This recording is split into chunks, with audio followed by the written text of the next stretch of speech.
I'm currently off of 2 scoops of pre-workout, so if I say something outlandish in this video, it's not my fault. I've been trying to come up for 2 minutes how to incorporate taking the walk to Poland in this video, but I just can't do it. Anyways, it felt like it was just yesterday where I talked about Chainsaw Man and it being the manga that deserves next, and here it is already with episode 1 of its anime, which I think is already released. I'm yet to check it out, but that's nor here nor there. Today we're going to be talking about Gachiakuda, I think the next big series that is going to be promoted and pushed this upcoming year or two, and if it were to get an anime adaptation, it would blow up through the roof. But I mean, that's basically near any manga that gets a good solid anime adaptation. I'm still waiting for Kaiju number 8 to get one. Spy Family got one. And so, yeah, let's talk about this series. Gachiakuda is being released in Kodansha's weekly shonen magazine, which has featured other series such as Hajime no Ippo, Blue Lock, I believe To Your Eternity as well, which has certain implications regarding the amount of sales necessary in order for this series to avoid getting canceled, which has happened to other series that I found pretty promising in Weekly Shonen Jump,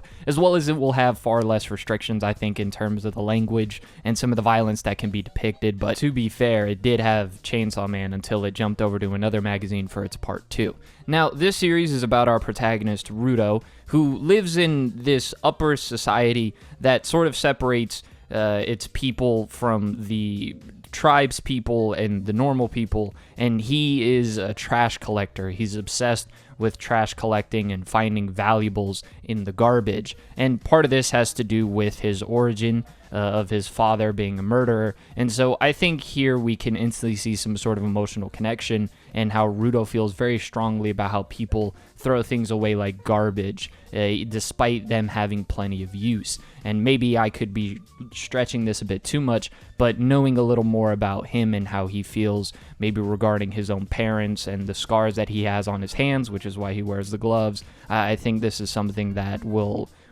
serve as further emotional connection to him as a character as we get more and more of a revelation regarding his parents and everything regarding that. I think the series offers a very strong introduction as establishing Rudo as the primary character within its first chapter, his personality and all the weird individual quirks that come to him, as well as something that shows more near the end of the chapter when he's framed for murder and then sent to the Abyss. So the Abyss is essentially some giant trash haul where they throw everything away, and all those convicted of serious crimes get thrown there as well. So he's framed for murder, and then as he's getting ready to be thrown into the Abyss, and he has his heart broken and shattered into a million pieces, essentially feeling betrayed and angry, he screams out that he'll kill everyone. And this is why I said that I think they establish his personality very, very, very well in this first chapter, because in comparison to a lot of the other establishing chapters regarding shonen protagonists, at least, I wouldn't say any of them, from my recollection, come off nearly as angry or violent as Rudo does. So I think despite, of course, this series having things that are, I would say, we're familiar with regarding the shonen formula, quote-unquote, I think his personality is one that stands out immensely. And I think the whole very angry motif, vengeance, revenge, getting back up there, and the framed for murder thing, it all just reminded me to the beginning of Asura's Wrath. Although obviously there are some substantial differences regarding Rudo and Asura's role within their respective societies before being cast away, there are some similarities there. And once he wakes up now being in the Abyss, he's attacked by this giant trash monster until he's saved by this mysterious person who then eventually reveals himself to be called Engine. And I mean, I think I know a fan favorite character when I see one. I definitely expect to see more from him as the series goes on. But then this interesting revelation is made near instantly that shatters Rudo's entire perspective on things. The Abyss, as where he comes from calls it, is actually the surface world. And the people who live on the surface world refer to where Rudo comes from as the Sky People. So it's a little bit of a flipping it on its head, and I can't wait to see more regarding the origin of how all this happened and got to be, although it's relatively explained that people ended up dumping their trash over and over and over again there. But I am interested to see what sort of world building the author does with all of this. The story then goes into establishing what the giant trash monsters are and how they came to be, as well as the powers that Rudo has, as well as Engine. And Engine is part of this group known as the Janitors, which, well, do I need to describe what a janitor does? And this is, again, where I say it kind of follows the shonen formula that we're all accustomed to,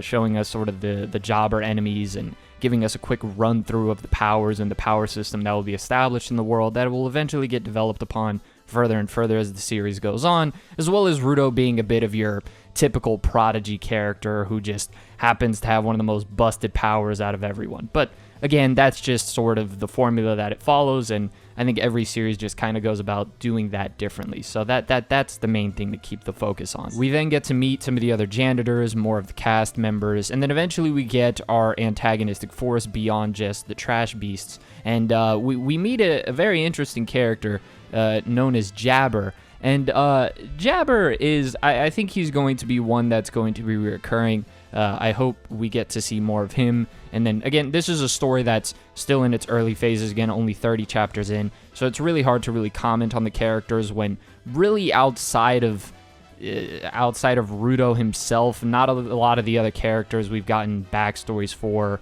developments for. It's just sort of we're learning more about the world and still being introduced to it. And I think soon enough we'll be thrown into a bit more of a serious arc where things are revealed. However, we know that Jabber is a super masochist, and he's a very interesting character, to put it into words. And it turns out that Jabber is also working under a person, this mysterious man, who, if I had to put money on, if I had to give a crazy hunch to it, I would say that person is Rudo's father. Now, again, this is just theory. I know it's like the most generic answer to give, but it's like, all right, the man's dad was convicted of murder and sent down to the abyss, and this guy seems to have the same series from which Rudo's gloves come from. Like, I don't know. I feel like that's the really obvious route to go down, so I'm hoping for a bit more of a twist than that, but if I'll just throw that out there. Now, regarding my thoughts on the series up to this point, again, like I said, it's really hard to get into regarding the fact that I think the story's still in its exposition stage. It's established its main character from chapter 1, which is really what you're supposed to do. It establishes some of the other characters that are going to be important, the basic fundamentals of the power system and the world that they live in, as well as establishing an antagonistic force that has more mystery behind it still, and we're going to continue to find out more and more regarding that. So, regarding the series, I personally think it's interesting, and I really enjoy the art style, but again, I think it's currently at a point where I would say keep your eyes on it. I think this is one worth just checking out and eventually seeing where it's going to go with everything. I see the potential regarding the series. Obviously, I see the massive mainstream appeal that I think it has and will continue to have and grow.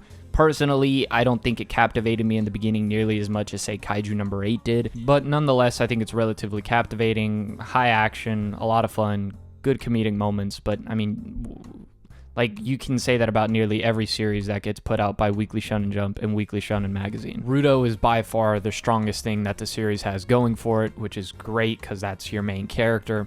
A lot of the other side characters, like I said, we'll have to wait to see what happens with them, but outside of their personalities being enjoyable, there isn't really anything palpable yet for me. Nonetheless, worth checking out, and as always, let me know your thoughts down in the comment section below. This has been The Masked Man. Hope everyone has a blessed rest of the day, and peace.